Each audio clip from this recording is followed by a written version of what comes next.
তুমি কি ব্যথা পেয়েছো? না। কেমন লেগেছে? ভালো।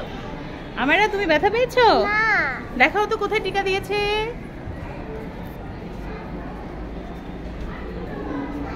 আচ্ছা ঠিক আছে চলো। আসসালামু আলাইকুম। পুরো বাংলাদেশে টাইফয়েডের ভ্যাকসিন কর্মসূচি চালু হয়েছে। আলহামদুলিল্লাহ আমরা আমাদের বাচ্চাদেরকে এই টিকা প্রদান করেছি। চলুন তাহলে গল্পটা শুরু থেকে আপনাদের সাথে শেয়ার করি। তো প্রথমেই আমরা আমাদের বাচ্চাদের ক্লাসরুমে চলে গেলাম, যেহেতু তারা ছোট তাই তাদের সাথে গার্জিয়ানকে থাকতে হবে।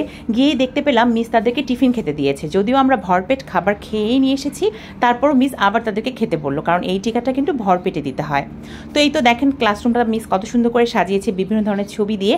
আর এই দেয়ালে যে ছবিগুলো দেখতে পাচ্ছেন এগুলো ক্লাসের বাচ্চারাই এঁকেছে।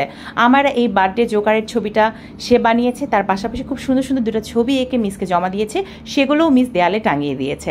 তো এগুলো দেখতে দেখতে আমাদের বাচ্চাদের টিকার সময় চলে এলো, তাই মিস তাদেরকে সুন্দর করে লাইন ধরে দাঁড়া করে নিয়ে যাচ্ছে এমআই রুমের দিকে। তো এমআই রুমে ওরা যাচ্ছে আর আমরা অন্য রাস্তা হয়ে ঘুরে যাচ্ছি তাদের সাথে টিকার সময়ে থাকার জন্য। তো এদিকে আমরা গিয়ে দেখতে পারলাম যে এমআই রুমে না, পাশের কনফারেন্স রুমে টিকাটা দেওয়া হবে, যেহেতু বাচ্চারা অনেক। আর পাশাপাশি আমরা আরও অনেক বাচ্চাদেরকে টিকা দিয়ে আসতে দেখছিলাম। কেউ কেউ ভয় পেয়েছে, কেউ কেউ খুব স্বাভাবিকই আছে। তো সব মিলিয়ে বেশ আনন্দঘন একটা পরিবেশের সৃষ্টি হয়েছে। এই যে আমার মেয়ের বাচ্চারা, ক্লাসের ফ্রেন্ডরা, তো তারপরে যে কনফারেন্স রুমে এক এক করে ঢোকানো হচ্ছে, আর ভেতরে স্বাস্থ্যকর্মীরা আছে, মিসরা আছে, স্কাউটের আপুরা আছে, সবাই মিলে বাচ্চাদেরকে যথেষ্ট টেক কেয়ার করছে। তো বিষয়টা আমার কাছে খুবই ভালো লেগেছে। তো এই তো এরপরে আমায়রার পাড়া চলে এলো। তো তারপরে সে ভেতরে প্রবেশ করার পরে এখন আমার মেয়ে তো মাশাআল্লাহ খুবই সাহসী, সে কোনো ভয় পায়নি, সে নিজে থেকে বসেছে এবং তার মিস তাকে অনেক উৎসাহ দিচ্ছিল, পাশাপাশি অন্যান্য আপুরাও তাকে খুব সাহস দিচ্ছিল। তো এই তো আমায়রার টিকা দেওয়া কমপ্লিট আলহামদুলিল্লাহ। তারপরে তারা দুই বান্ধবী মিলে ক্লাসের দিকে হেঁটে যাচ্ছে এবং মজা করছে। তার বান্ধবী বলছে, আন্টি একেবারেই লাগে না, তুমি কেন দিলে না? এটা তো খুবই মজার বিষয়। তো যাই হোক, বাচ্চাদের টিকা দেওয়া শেষ। এরপরে আমি বেশি টেনশন করছিলাম আমার ছেলের জন্য। ওই যে দেখা যাচ্ছে যেহেতু সে বড় ক্লাসে পড়ে, সেখানে আর গার্জিয়ানরা যেতে পারবে না, তারা এখন লাইন ধরে এক এক করে আসছে টিকা দেওয়ার জন্য। আর আমার ছেলে একটু ভীতু, সে সব কিছুতে তার মাকে চায়, তাই আমি তার পাশে থাকতে না পারায় তাকে নিয়ে ভীষণ টেনশন করছিলাম। এদিকে দেখতে পেলাম শিশু পার্কে আমার বাচ্চারা খুব সুন্দর করে খেলছে, তার বান্ধবীরাও খেলছে। তারা কিছুক্ষণ আগেই টিকা দিয়ে এসেছে, সেটা তারা ভুলেই গেছে, কোন হাতে দিয়েছে সেটাও মনে নেই।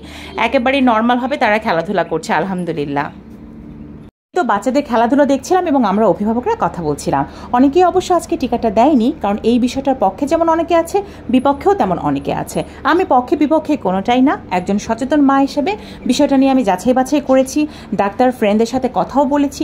সব কিছু মিলিয়ে আমার কাছে মনে হয়েছে এটা গুরুত্বপূর্ণ, তাই আমি আমার দেশের সরকারের প্রতি আস্থা রেখে টিকাটা দিয়েছি। বাকিটা আল্লাহর ইচ্ছা, আপনারাও অবশ্যই জিনিসটা যাচাই বাছাই করে ডিসিশন নিতে পারেন। আমার কাছে এটাকে রাইট মনে হয়েছে। এই তো কথা বলতে বলতে দেখতে পেলাম যে আমার ছেলেরও টিকাটা সম্পূর্ণ হয়েছে, সে আমার দিকে এগিয়ে আসছে। এরপরে তাদের ক্লাস ছিল, বাট আমরা আর ক্লাস করিনি, আমি ছেলে মেয়েকে নিয়ে বাসায় চলে এসেছি। বাসায় এসে দেখতে পেলাম তাদের বাবা ডাব, অন্যান্য ফলমূল, আনারস এবং সাথে নাপা ওষুধ পাঠিয়ে দিয়েছে যদি বাচ্চাদের জ্বর আসে। তো বাচ্চাদেরকে ফলমূলের জুস খাওয়াচ্ছি, বাট আলহামদুলিল্লাহ তাদের কোনো জ্বর আসেনি, একটু ব্যথা ছিল সামান্য, সেটাও কিছুক্ষণ পরে ঠিক হয়ে গেছে। সবাই আমার বাচ্চাদের জন্য দোয়া করবেন এবং আপনারাও সঠিক ডিসিশন নেবেন। তো তাদের অনুভূতি তাদের কাছ থেকে একটু শোনেন। আমায়রা, তোমার কি হাতে ব্যথা করছে? ব্যথা করছে না? মাশাআল্লাহ। টিকা দেওয়ার সময় ভয় পেয়েছিলে? আমন, তুমি টিকা দেওয়ার সময় ভয় পেয়েছিলে? পাওনি? ব্যথা পেয়েছো? এখন কেমন লাগছে? একটু ব্যথা করছে? সামান্য একটু ব্যথা করছে না? তোমার ব্যথা করছে না? মাশাআল্লাহ, গুড। ঠিক আছে, আলহামদুলিল্লাহ আমাদের টাইফয়েডের টিকার ডোজ কমপ্লিট। ওকে, ভালো থাকবেন সবাই। আসসালাম।